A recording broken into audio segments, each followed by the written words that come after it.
Hello, everyone, and welcome to Get Better, a show about two longtime friends trying their best, growing up, and hopefully getting better. I'm Zach Johnson. And I'm getting gaslit by the internet. Getting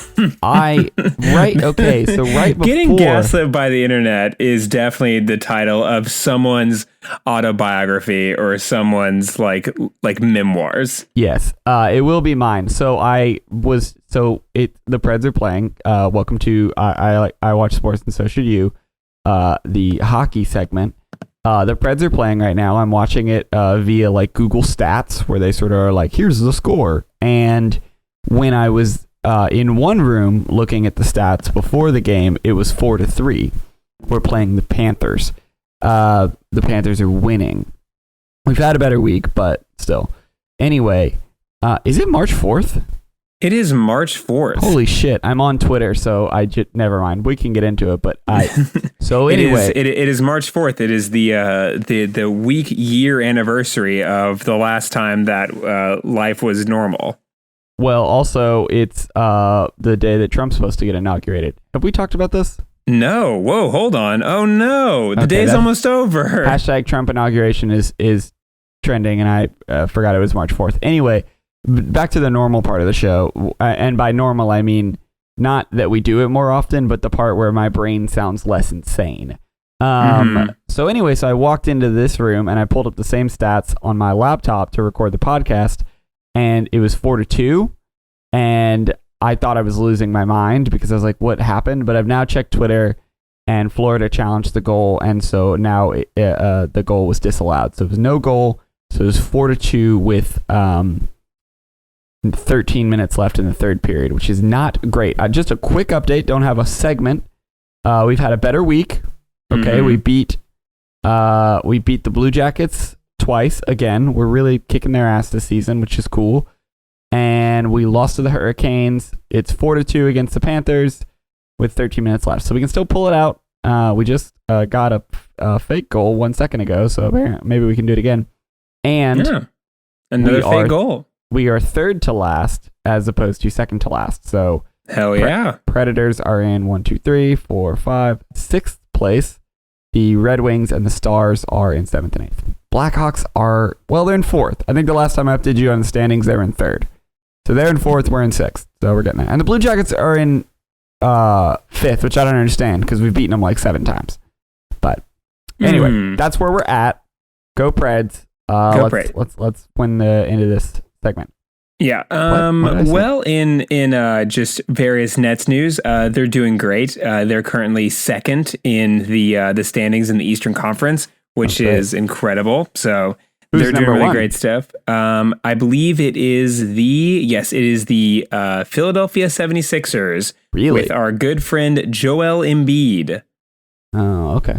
Joel Embiid is famous for the trust the process thing that happened a few years ago. Oh, yeah. I think either you told me that or I heard it on Reply All. It's one of the two. I think I heard it from Reply All, and I just retold it. But for those that don't know, there is this... Listen to Reply All, but if you don't have time for that, a brief kind of synopsis. You're already listening to this, I guess. Yeah, there is a system in basketball where you can get... The way that you can pick players for next year, like rookies that you get from college, you enter into a lottery, and the way the lottery works is the teams that do the worst every year get better chances to get number 1 or like number 2, number 3 like picks.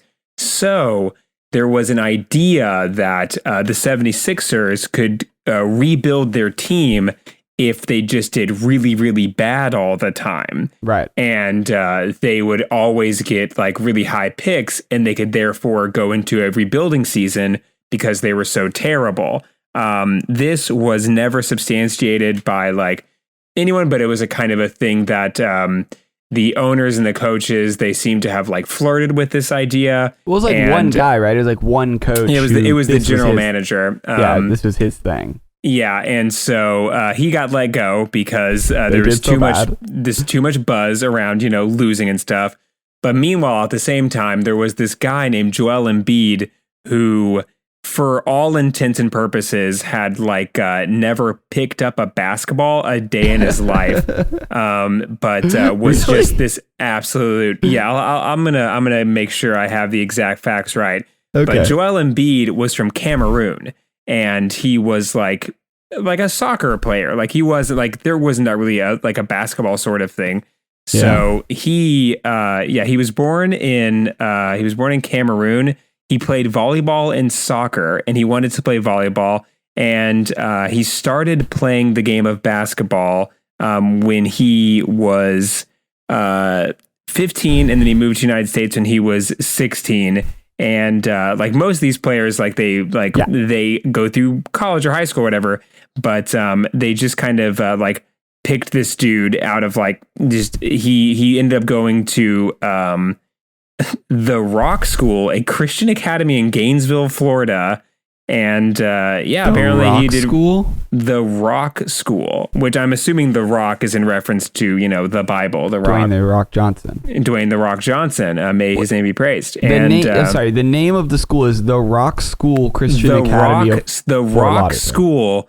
The sentence I just read is the Rock School, comma, a Christian academy. A Christian academy. That's not part of the name of. It's an academy about the rocks. About the show, yes, about the movie Skyscraper starring Dwayne The Rock Johnson.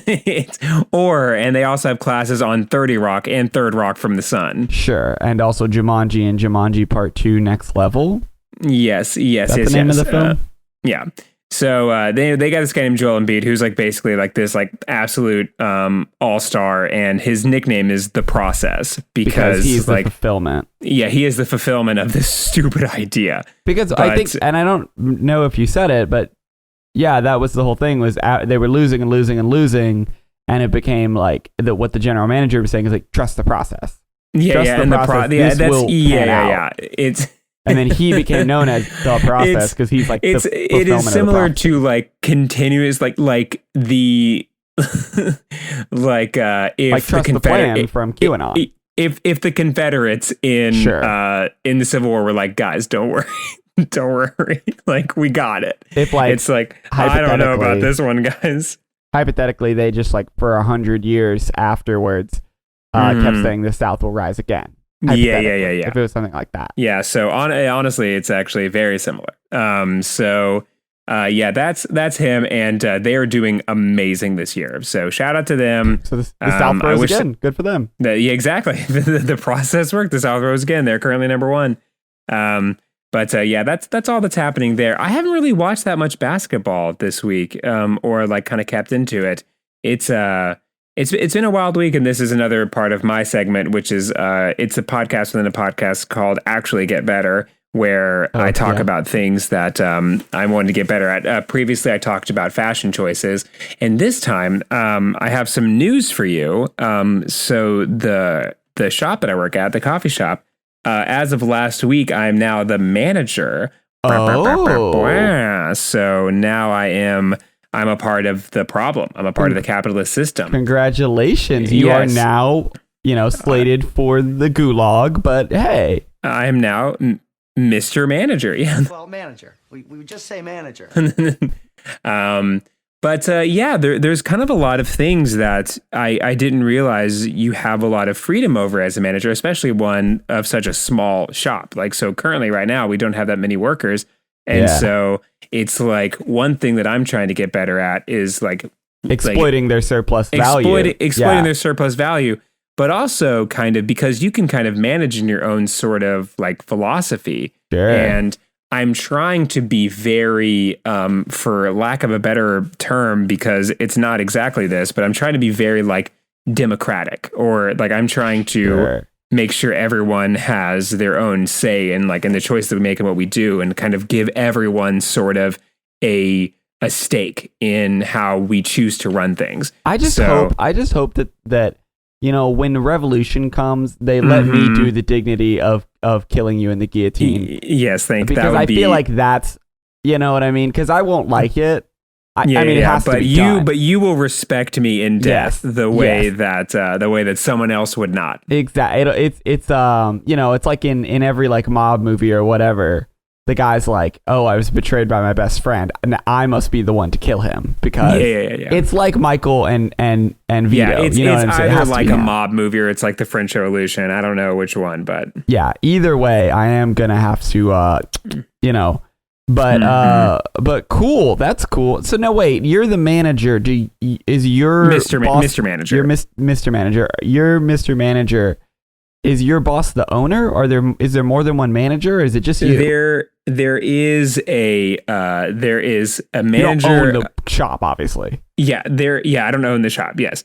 So there is a manager of each shop, the one that like maintains like kind of control and like various sort of like creative vision of how they want the shop to like move and perform. Sure. And then above me, I have my general manager, and that is the person who is like doing all the on the ground stuff. And then above that, we have the owner, and the owner is kind of like the owner in a bourgeoisie sort of situation, aren't they all? But but I'm glad no one knows where you work. That's true. But our owner is really great. But he is like, I think once you get to a certain point, there within each company, there is like someone who is like the ideas person, and that's who he is. He's like it's. If you were to ask him like what he does every day, he'd be like, "Oh, I do a lot of stuff," but it's like mostly just like got to brainstorm. You know, it's funny. So when I was working at the warehouse, which was a job that I really loved, but there was this sort of growing resentment in me for the managers, because they were nice, but you sort of the longer you worked there and you paid attention, it was like less and less clear what their job was. Like I knew what their job was, which was like, well, they go to me and they say, hey, we need more help over in this part of the warehouse, you go do that. And it's like, okay, so but the managers above them were the ones who were like sitting at the computer, because it was like an assembly line place. Anyway, they were sitting in a computer seeing where the inefficiency were, and then we're just like radioing down to the middle managers, who would then go to me and be like, you should go do some work over there. I'm like, oh, okay.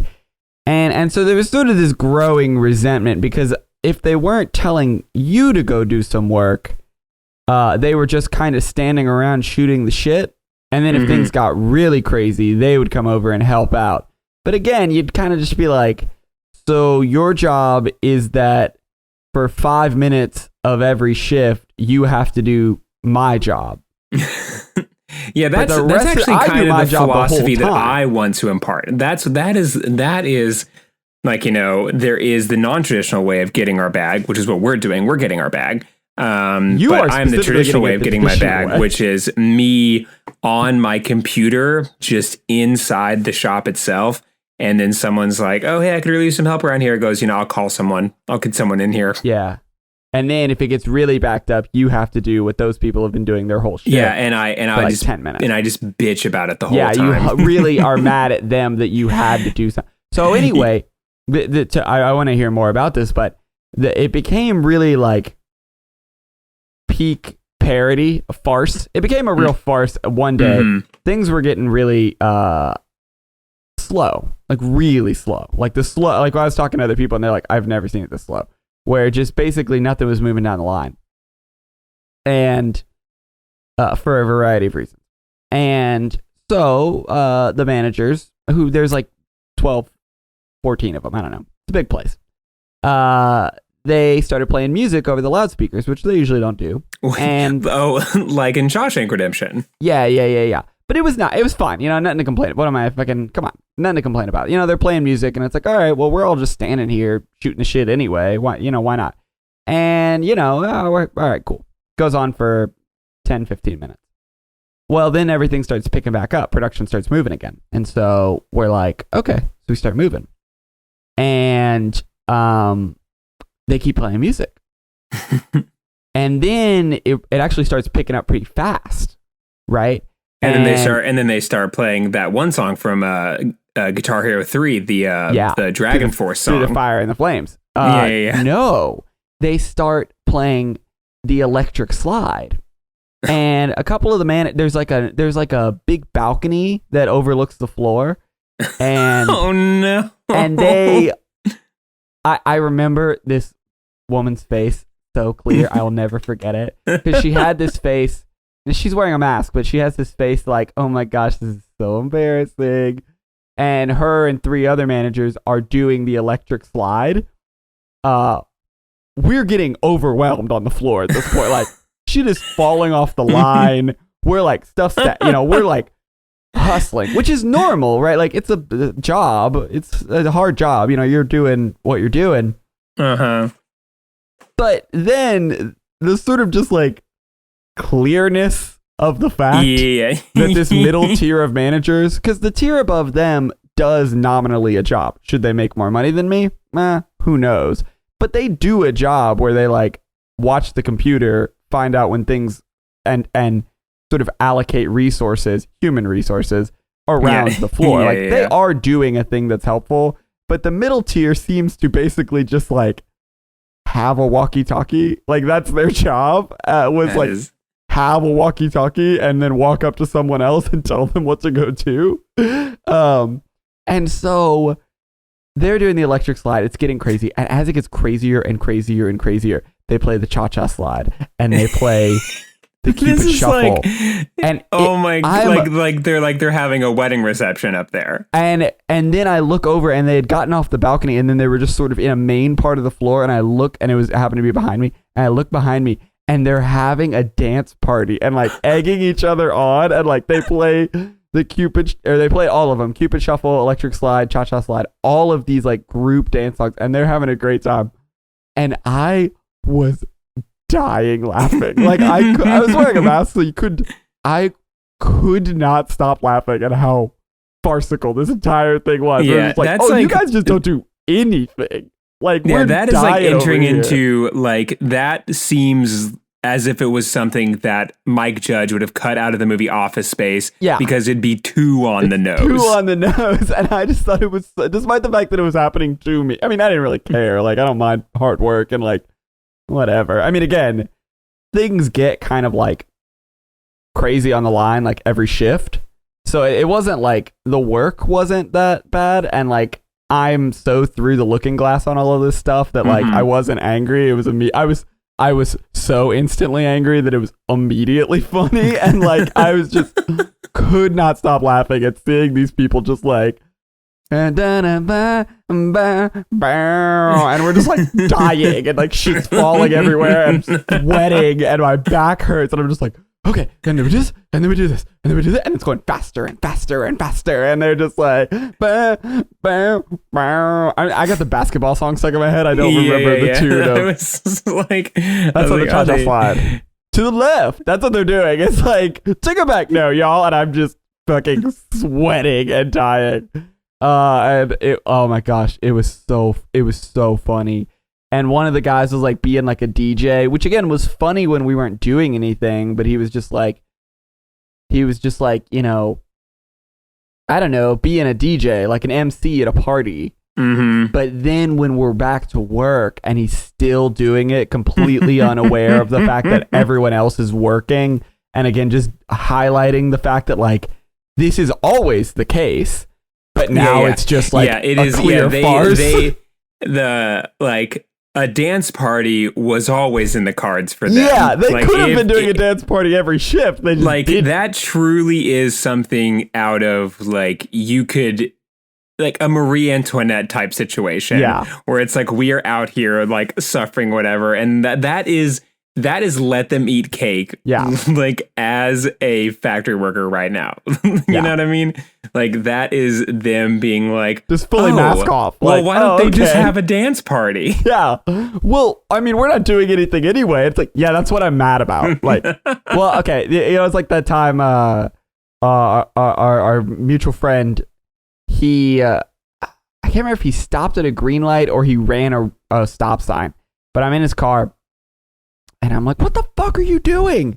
He'd run a stop sign, and he's like, sorry, I wasn't paying attention. I said, I know you weren't paying attention. That's what I'm yelling at you about. I wasn't confused about if you were paying attention. That's why I'm yelling at you, because you weren't paying attention. Anyway, so yeah, that's kind of that's how I want to be. Yeah, do that. It's really funny. That's really the status, because once you make it there, like you can really. You're Mr. Manager. Maybe they can, like, you know, it's almost like you're paying off people that they're not going to go any farther in the company, or like it would be dangerous if they got any farther because of how stupid they are. So you just keep them right there. Yeah. You just keep them right there at dance party status. Yeah, they have to stay in middle management, because if they get any higher, it's just like you all you do is say the quiet part loud, and that's no good. You need to say it's not. No, you have to keep the dance party to yourself. We all know we can all be doing dance parties while they, are sweating on the floor. That's how we set this up. Oh, on purpose. Anyway, but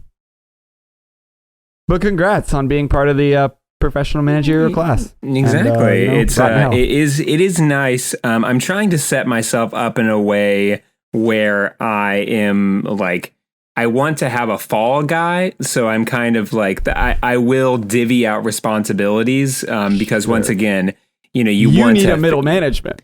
Yeah, no, exactly. But you want to have them feel like they have ownership of the shop, so you give them more and more responsibilities. So by the time that the guillotine starts rolling around, it's like, who really is in charge here? Come on. I'm a friend of the revolution. This guy, Charles over here, he's been really busting your balls about the schedule. And then Charles is like, you told me to change the schedule. And I'm like, Jacques, I said no thing.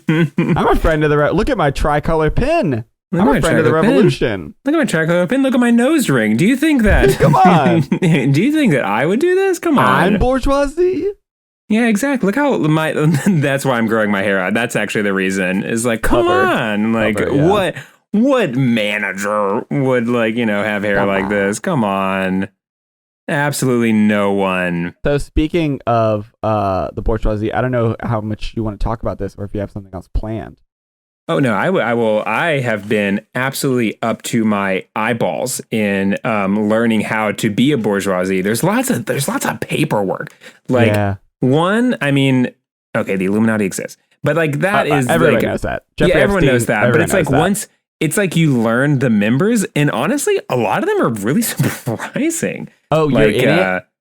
No, I'm not in it. But just kind of like you become like sort of like an in the know.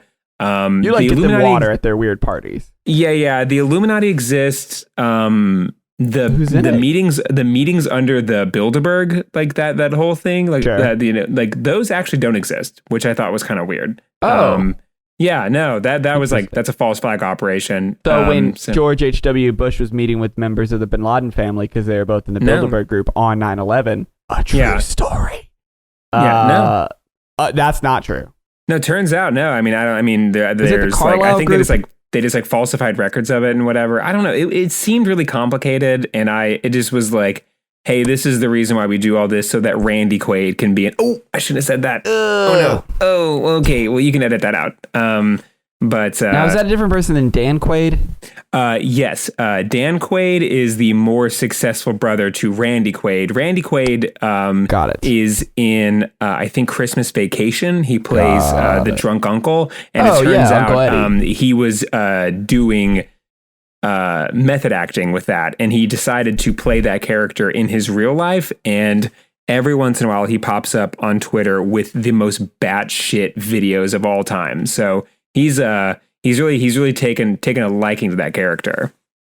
Well, that's good for him. But so I this is a confession I have for the podcast, and it was something I wanted to do. It was something I said I was going to do, but unfortunately I could have had time, but I didn't make time, and that's on me. That's on you. I did not watch Tom and Jerry this week. So thank God. I saw it on HBO and I was like, never.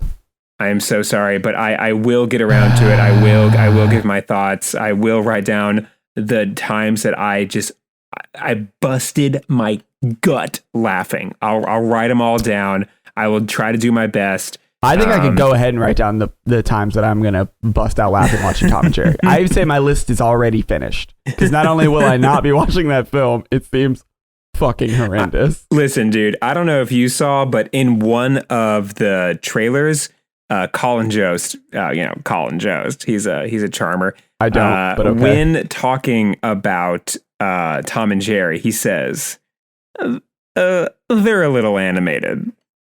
I mean, come on. Who the fuck is this guy? Colin Jost. Colin Jost is from Saturday Night Live.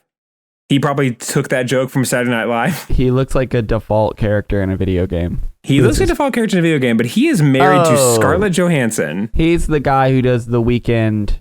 The Weekend Update, yes. Weekend Update. There's him and ScarJo. And him and Pete Buttigieg. Yeah, they look very similar. It's them. It's not like a side by side. It's the two of them meeting each other. And Colin is laughing hard. All right, close tab. Because Pete Buttigieg was probably saying something super funny, as he is wont to do. He seems so charming and like a real person. And right. And not in the CIA at all. But no, you wanted to talk about the bourgeois, or you wanted to. Well, okay. See, are you aware of the dirtbag left? I am aware. Oh, is this when we make our transition to the Lefty Drama channel? No. Well, no. That's actually kind of my point. So, for the audience, the dirtbag left is like the podcast equivalent to BreadTube, except it's a very different vibe, but it's like a similar grouping where it's a bunch of, I don't know, dirtbags. Chapo, Street Fight, TrueAnon, QAnon Anonymous, Red Scare, whatever. Bad Faith, kind of. I mean, they're not dirtbags, but it's the same, like, it's the same grouping. Felix is in it, so it's or Virgil's in it, so it's like the same grouping of Felix people. PewDiePie? No, Felix Biederman. But it's not Felix, it's Virgil, Texas. Both of those men are on Chapo. Anyway, Dirtbag left. It's podcasters I'm always talking about. I started Red Scare. They're very funny. But I think maybe that's like a basic thing to say. I think that might be a trope for me to be like a white guy leftist who's like, have you heard Red Scare? I'm getting the impression that that's like a joke. Okay. But you should listen to it. It's funny. Anyway. So I am making an attempt to be less dirtbag and more left, even though I love the dirtbag left very much. Less dirtbag and more left. Okay, I need that to be explained to me. Yeah, that's sort of my premise. So I recently read the Communist Manifesto, and then I was gonna read Capital, which is like the seminal work of Marx. Like it's like this big 2-volume, a bajillion page book. And I was going to read Capital, but then I was watching a lecture series about Capital where they were like, this is the introduction. It's basically a lecture series that this guy does where he gives you it's a class that he teaches in college. And like, it's like, all right, here's the intro class. He talks for 2 hours. And then he's like, all right, for next class, read chapter 1 and 2. And then the next video is class number 2, where he goes over chapter 1 and 2. So I was going to do that. And then he talks about like all of the, influences on Marx, and from the Communist Manifesto I could kind of tell like, oh, he's a very contemporary writer in that like you kind of have to know what the fuck he's talking about. Like he's got his own spin on things, but he's going to make a lot of references to people and things and ideas that like you kind of have to be hip with, and I'm not, because I'm, as previously stated, kind of stupid, so I haven't read a lot of economists. And so I was like, I could make my way through the manifesto just because it was like, it's really short. It's really short. And I think there's like, I found it on Spotify. Shout out to Spotify. Yep. Thank you for continuing to host us. They're not paying us to host. I don't know why I'm thanking Spotify at all. Yeah. But there are like... Yeah, that's where I listen to it.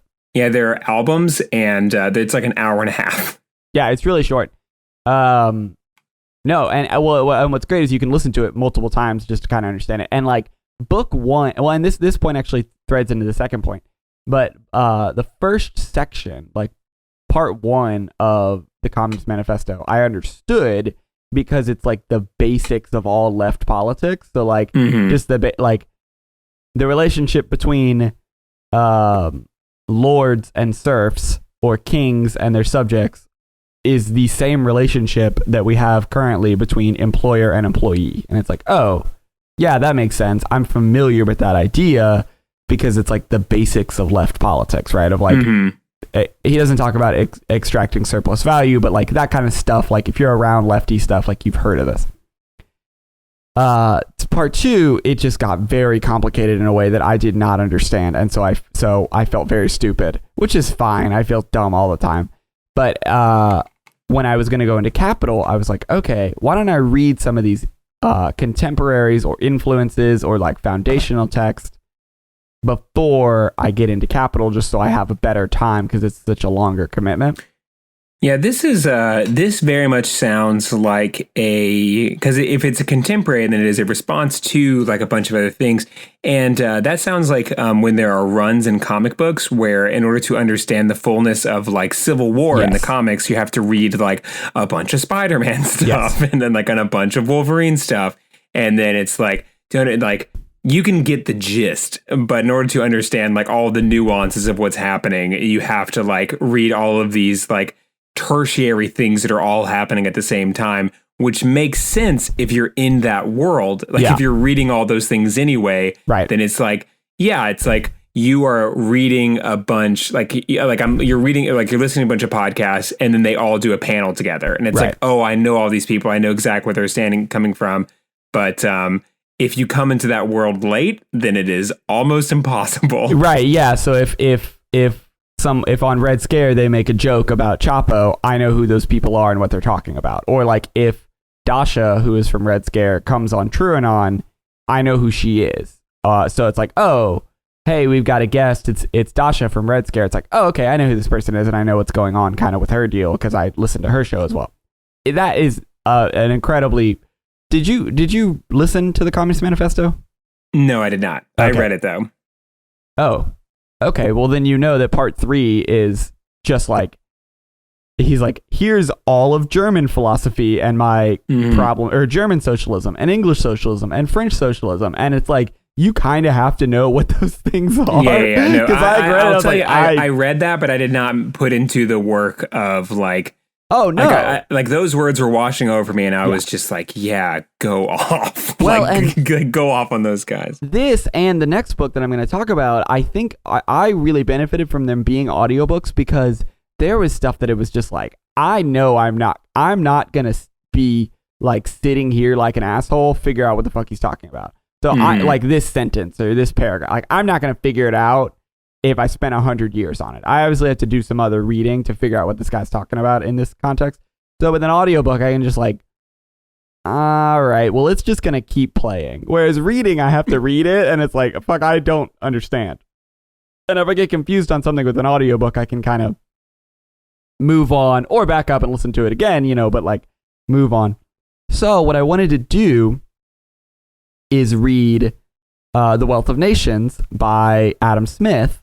Oh, yes. This is the thing you were texting me about. Yes. My beef with a 300-year-old man. Sam and I off mic have a friendship. I don't know if we talked about that, but yeah, we're friends in real life. Yeah. So this is, I'm referencing a bunch of things that Sam was texting me and I had no prior information of. They were just happening at me. Just like screaming texts about a man I was from just like, 300 years ago. Cool. I don't know what the fuck you're talking about.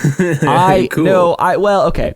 So, here's my thing. So I'm listening to The Wealth of Nations and I'm not very far into it. And as again, I mentioned before, I'm kind of dumb. And you brought up a good point that I thought was like probably fair, which is when I didn't understand something in Marx, I thought, oh, I'm too dumb for this. And then when I didn't understand something in Adam Smith, I was like, oh, he's fucking dumb. Because his work is like the foundational, or one of the foundational capitalist texts, and Marx is, of course, a foundational socialist text. So I was just like, oh, yeah, Marx, no, he's probably smarter than me. But then Adam Smith, I was just like, what a fucking He must moron. be dumber than me. Although there were things that I was like,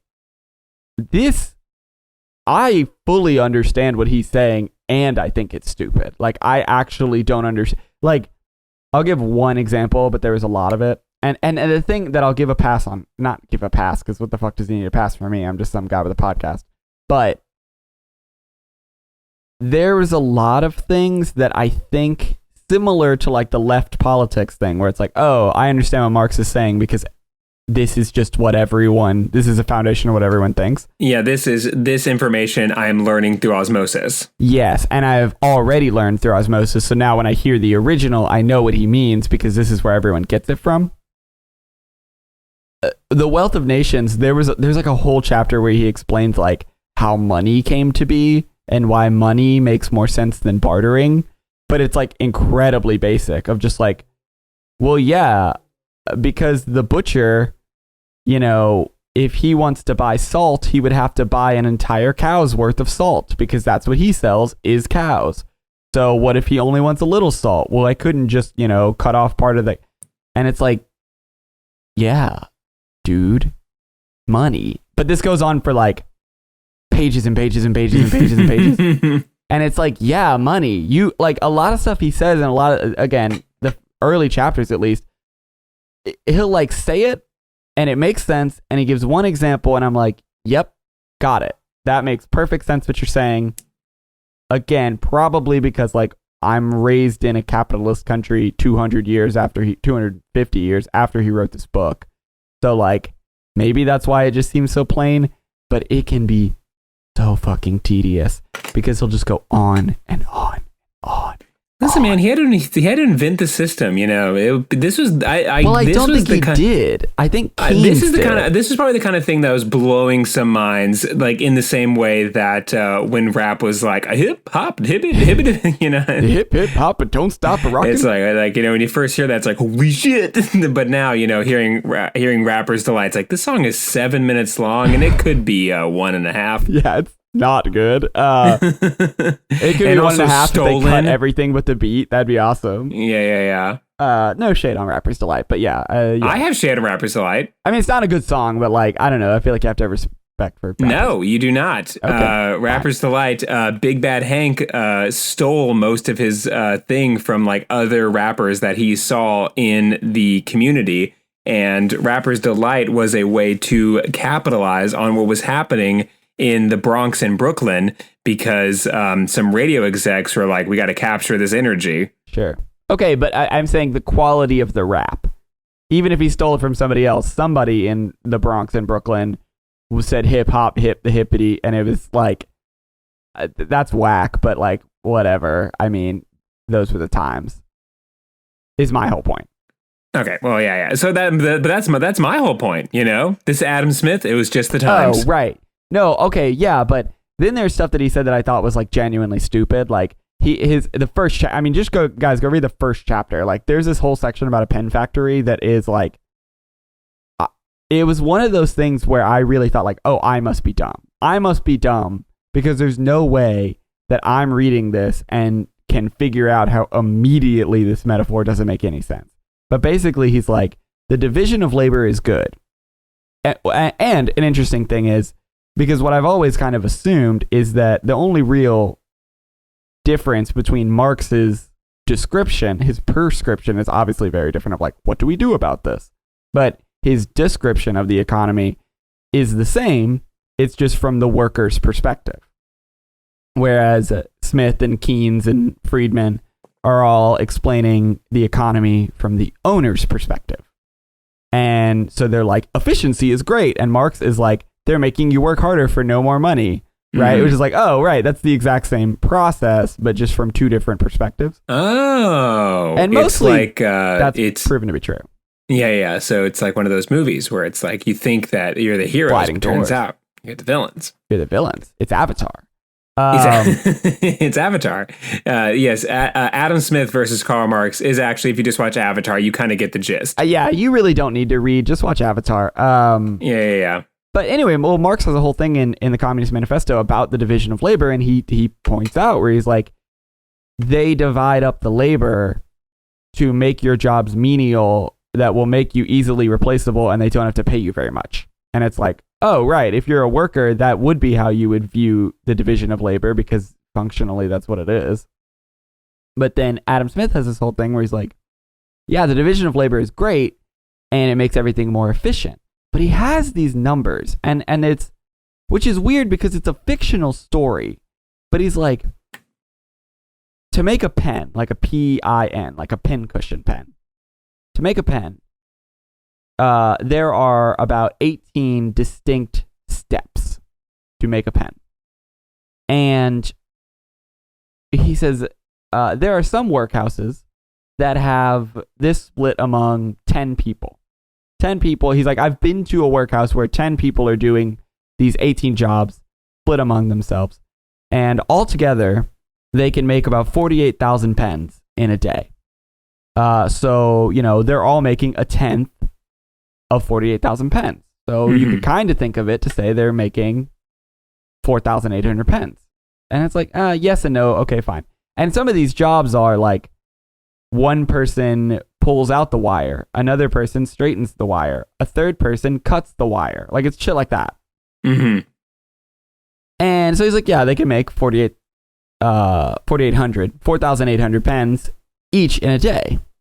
And he says this at the beginning and he says this at the end. And it's so wild to me. But he goes, whereas one person on their own doing all of those jobs without any training or knowing the craft could barely make one in a day. And that's why the division of labor is good. And it's like, hold on, boss. Slow down. I feel like you've introduced a second variable that's probably more important than the division of labor, where he's just like, yeah. I mean, a second guy who doesn't know what the fuck he's doing couldn't make a pen at all. But 10 people dividing up their labor who also do this every single day in a factory that I went to, they can make like 48,000 in a day. So anyway, that's why you should divide up your labor. And it's like, what? And then like later, there's like a second part later where he goes, yeah. And I mean, you think about industrial craft has a division of labor, but agricultural craft doesn't have a division of labor because, you can plow and you can plant and you can harvest, but that's usually one person doing it throughout the year. You can't divide that labor up because of the seasons. Whereas industrial, unless you make a biodome, well, something like that. Industrial, and so he's like, so the corn of Poland is comparable to the corn of France, even though France is a more advanced country. Whereas, and the corn of France is better than the corn of England. Is the same as the corn of England. All the corn is the same, but the silks of France are much nicer than the silks of England because division of labor. Like that's his point. Mm-hmm.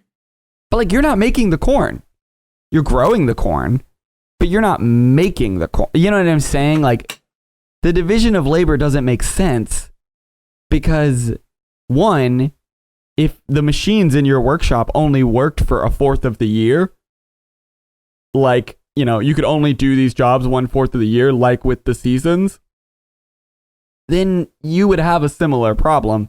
But also, like, you're making the silk, right? Whereas the corn, it's just the corn. God made the corn. And we even know here in the future, like, well, actually with selective breeding, you can grow better corn. Like you can make better corn in one place than another because, evolutionary, which he didn't know at the time, which is fine. But you know what I'm saying? Like the actual making of the good, you're not doing. You're all using corn seed and nature is growing the corn. So you're not really making the corn. It has nothing to do with the division of labor. It's just one of them you're making the thing and the other thing you're not making the thing. So you can't control the quality of the thing because corn's going to grow in the same way everywhere.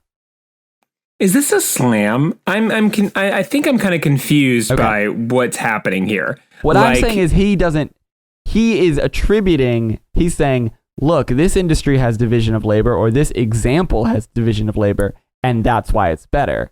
But in both cases, there's like a second variable that is way more important. That's like, well, no, that has nothing to do with division. Like, that has nothing to do with division of labor. That's not why that's better. And I think, I'm pretty early into I'm still in the first section of 5, but like the nefarious turn being like, well, I know that all this emphasis on the division of labor is just used by the owners of these factories to create menial work, pay people less and treat them poorly because the work is so, it's cut the, cut the wire. You don't have craftsmen who have a little leverage because they're like, I know how to do every part of this. It's like, no, I can replace you because your whole thing is like straighten the wire. And the division of labor makes the working class less strong.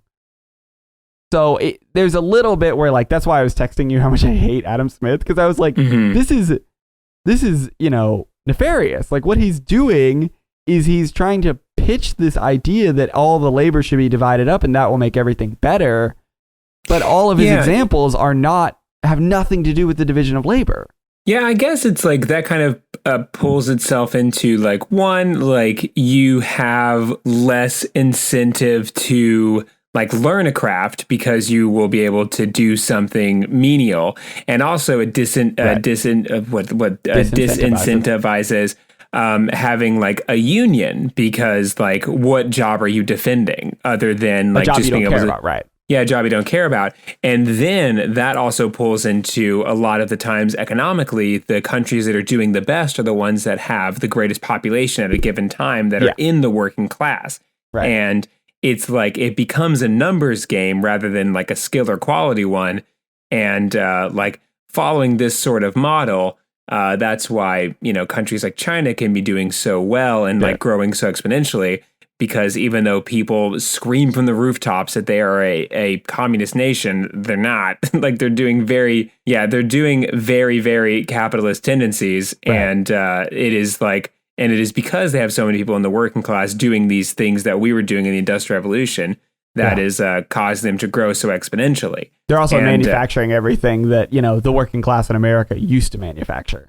Exactly. Yeah. So it's I completely I can get that. And like, yes, from a factory worker's point of view, it makes sense to say something along the lines of like, oh, let's just make this job 2 jobs because this person who is trained in this craft wants to be paid this amount of money for like the skill they have.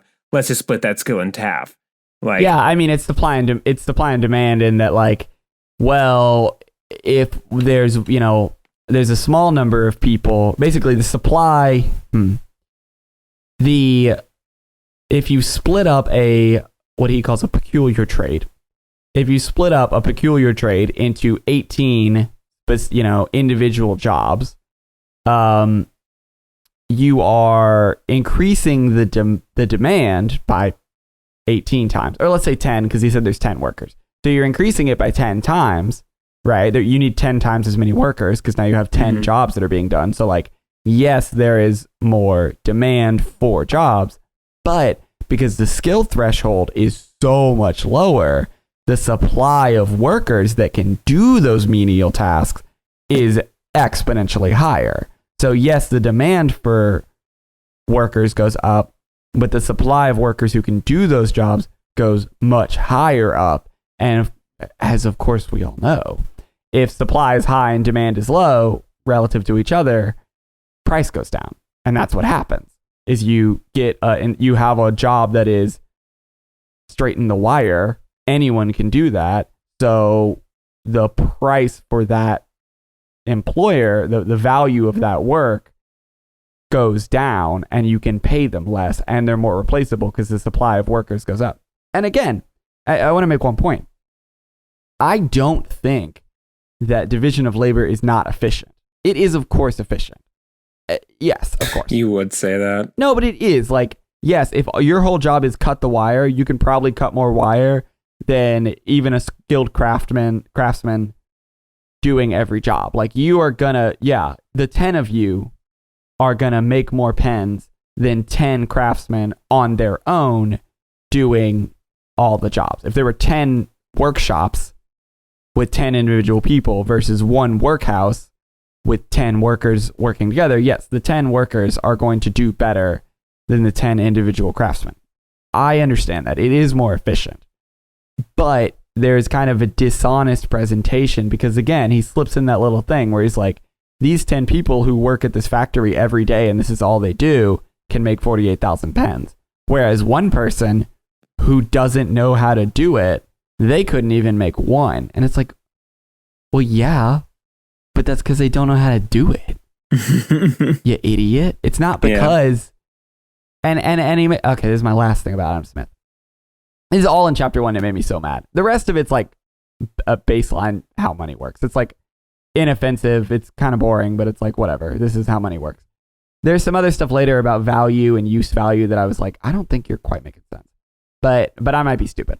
But he has this thing where he's like, yeah, and workers, when they switch from one job to another, there's going to be a little time in between. And they're kind of inherently lazy, which is like cool. So they're going to kind of shirk off, and they're just going to get a lot less done because they're switching from job to job to job.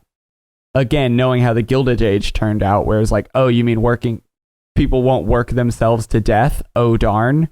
Like, people will have lives and enjoy them? Bummer. That's so hard. I'm sorry that's happening. But he's like, yeah, workers, if without a division of labor, they'll become lazy and they won't get as much done. But then he has this other part where he's like, but the great thing about division of labor, and he goes to the scope of division of labor, goes way in and way out. Like, it goes from straighten the wire, cut the wire, to like, yeah, and of course there are sailors and they have to bring goods to people, and there are people who shear sheep, and it's like, you're just describing that jobs exist. Like, this is not an argument for the division of labor. It's just like, there are jobs. And it's like, yeah, everyone doesn't do everything. What are you talking? That's not the same. But he would say, oh, well, if someone just has their own task, they just do their one thing. For example, there used to be children who worked in fire engines, and their whole job was to open or close a valve based on when a piston was going up and down or something. Well, one child wanted to play with his friends instead of doing that work, and so he tied a string from the valve to one of the turning gears so that it turned in the right time. And it was this great improvement to the fire engine, and it was implemented everywhere as this improvement. And I was like, wait a minute. Earlier, you were like, without the division of labor, people really don't want to work, and they'll just kind of shirk off. But also with the division of labor, it's really great because people don't want to work, and they want to shirk off and go hang out with their friends. But actually, that's good in this case because it'll make them better at their job. And it's like, I don't know. This is boring. No, it's you directly describing theory for the sole purpose. I'm working through it. I'm trying to figure it out. Yeah, of falling away from the dirtbag left. You want to become more of the left, less which dirtbag. Is I was very confused by, and I'm still a little confused by. But well, it's less shit posting about Biden, and it's more like figuring out what my politics are. Oh, I understand. Less dirtbag, more left. Oh, okay. Now that makes more sense. Where it is, as I said previously, of not just being critical of like whatever, but rather using your time to want to grow in something instead of correct. Just like being a stylish tanky. Exactly. I don't want to just be some asshole who's like, I don't know, who wears a Marx t-shirt. Like, I don't want to do that. I don't even think I'm a Marxist, I'll be honest. I think I'm still just like we should have a minimum wage guy. I think I'm just like a left of dem guy. Left of Democrats, not like left of them, but said with an affect. I understand that as well. And I'm like a minimum wage guy, but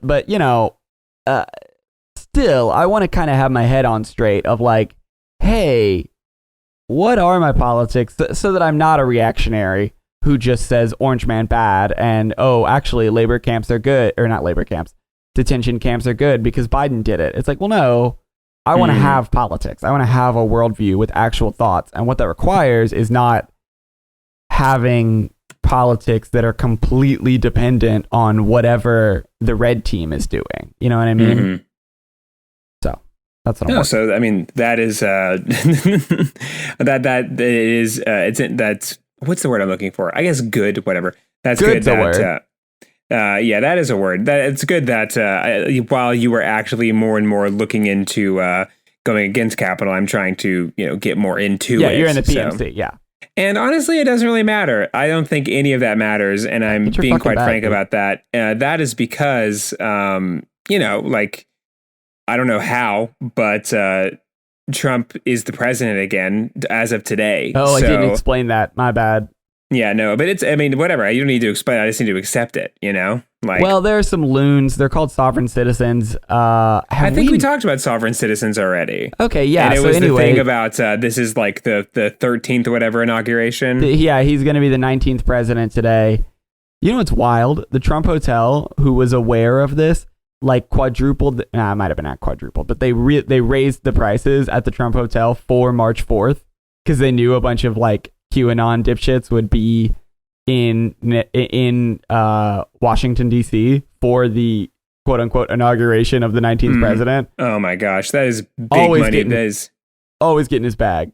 That is big. That is absolutely big money moves. Yeah, to be like, hey, we know this isn't true, and then they took it as like, see, Trump knows what's up because he's recognizing the 4th because he knows that something's really happening. And it's like, no, first of all, he doesn't know any of this, but the people who are running the hotel are grifting you and know that you're going to fall for it, and you're thanking them for it. Yeah, they also went on the show Apprentice, so they probably are just the grifters through and through. Yeah, exactly. Celebrity Apprentice. Oh, yes. What did I say? No. You said Apprentice. I said Celebrity Apprentice. Oh, Celebrity Apprentice. Yes, yeah. The front desk is being worked by Gary Busey. Exactly. Gary Busey and was Gary Busey on Celebrity Apprentice? Yes. Gary Busey was on Celebrity Apprentice. Man. He's in season 5 of Sopranos, and he's doing a great job. Oh, but great, good. I'm glad we're still plugging for Gary Busey. What do you got coming up, Gary Busey? Well, Hey. I was in season 5 of Sopranos. So. Hey, somebody needs to give him a leg up. You know, I don't think he's ever won an Oscar. He's such an amazing actor. I think that's because he's pretty toxic when it comes to just like his whole aura. Like, Really? He's like a weirdo. Yeah, but he seems nice. Yeah, maybe. I feel like he seems like a dude that's unhinged at all points in time. Like, Oh, like, shit. I'm sorry. Yeah, I'm thinking of Steve Buscemi. Yeah, I was like, what the heck? Like, I was No, like, where's Gary all Busey's this? an insane person. I was like, I'm thinking of where Steve is all this Buscemi. Gary Busey Gary Busey defense is in coming The Sopranos. from? No, I'm sorry. Steve Buscemi is who I'm talking about, not Gary Busey. So puzzled. I Gary was like, Busey is why? so crazy. I was like, when did we become like a Gary Busey apologist I was podcast? like, what the fuck? Why are you talking mad shit about Steve Buscemi? Steve Buscemi seems so nice. No, Anyways, Steve Buscemi is great. Yeah, shout out to Steve Buscemi. Give Steve Buscemi an Oscar. He was in season 5 of The Sopranos. It's great. Put Gary Busey on a raft Yeah, or something. put him on one of those ice floats and just sort of let him go. Just let the village send him away for a while. And if he comes back, he'll come back stronger than ever, like Napoleon, and he'll take over America, I guess. Get syphilis and die. You know, Ben Franklin and Napoleon both died of syphilis. That 100% tracks with Ben Franklin. Yeah. I always just kind of assumed that, Napoleon was just a little virgin, That's kind of the way I He would doesn't see seem him. like a guy that has sex, but he did have children and did die of syphilis, so... Well, anyway, thank you all so much for coming to Get Better. You can find us on Instagram at Get Better Podcast. You can also find us on YouTube at Get Better Podcast. You can just search us and you can find long long clips of our episodes, as well as like short ones that you can send around. You can also reach us at meetthefockers2 fockedup@gmail.com. That is meetthefockers2 fockedup@gmail.com. If you're listening to us on iTunes, please rate and review us. It is super helpful for us to get noticed. You can also, if you're listening to us on Spotify, please continue to listen to us. Don't know if there's a rate and subscribe sort of functionality on that, but just keep listening. Yeah, just keep listening to us on that, and that's all I have. So, see you guys next week. All right. All right. See you bye forever. See you bye forever.